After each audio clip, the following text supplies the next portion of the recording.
শহীদ শরীফ ওসমান হাদি।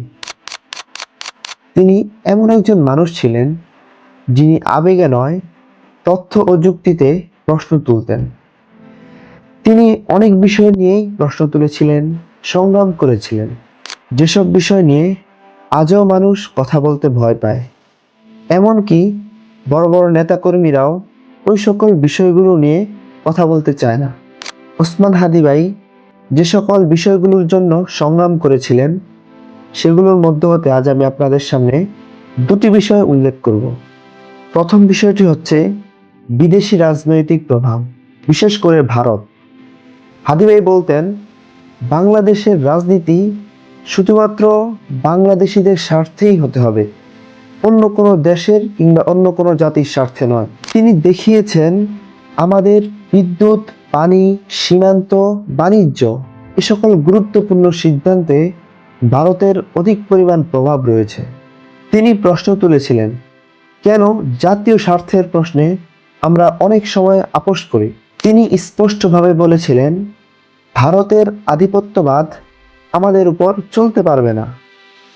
তিনি কখনো জাতিগত বা সাম্প্রদায়িক বিদ্বেষ ছড়াননি। তিনি সর্বদা কথা বলেছিলেন রাষ্ট্রীয় ভারসাম্য নিয়ে। দ্বিতীয়, ইনসাফ কায়েম। ওসমান হাদি ভাইয়ের সবচেয়ে স্পষ্ট অবস্থান। ওসমান হাদি ভাই যে বিষয়টাতে সবচেয়ে স্পষ্ট ছিলেন, সবচেয়ে আপোষহীন ছিলেন, সেই বিষয়টি হচ্ছে ইনসাফ। তিনি এই বিষয়ের জন্যই সংগ্রাম করেছিলেন।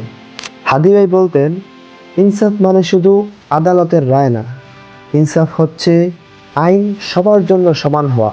রাষ্ট্র তখনই দুর্বল হয় যখন অপরাধীর পরিচয় দেখে বিচার করা হয়। ইনসাফ না থাকলে সংবিধান শুধুমাত্র কাগজেই পড়ে থাকে। আজ আমরা কি দেখি? প্রভাবশালীরা পার পেয়ে যায়, আর সাধারণ মানুষ ন্যায় বিচার পায় না। আর ধীরে ধীরে সমাজ শিখে যায় ন্যায় চাইতে নেই, মানিয়ে নিতে হয়।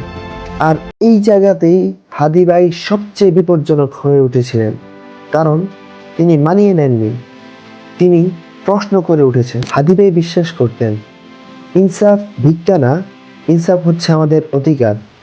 আর যে সমাজ ইনসাফ কায়েম করতে সক্ষম নয়, সে সমাজ একদিন নিজের ভিতরেই নিজে ধ্বংস হয়ে যাবে। ওসমান হাদি ভাই আমাদের শিখিয়েছেন, দেশের মধ্যে বিদেশি প্রভাব তখনই বাড়ে যখন দেশের ইনসাফ দুর্বল হয়ে যায়। আর ইনসাফ তখনই দুর্বল হয় যখন মানুষ প্রশ্ন করা বন্ধ করে দেয়। তিনি তাই চুপ থাকেননি, কারণ নীরবতা কখনো ন্যায়ের পক্ষে থাকে না।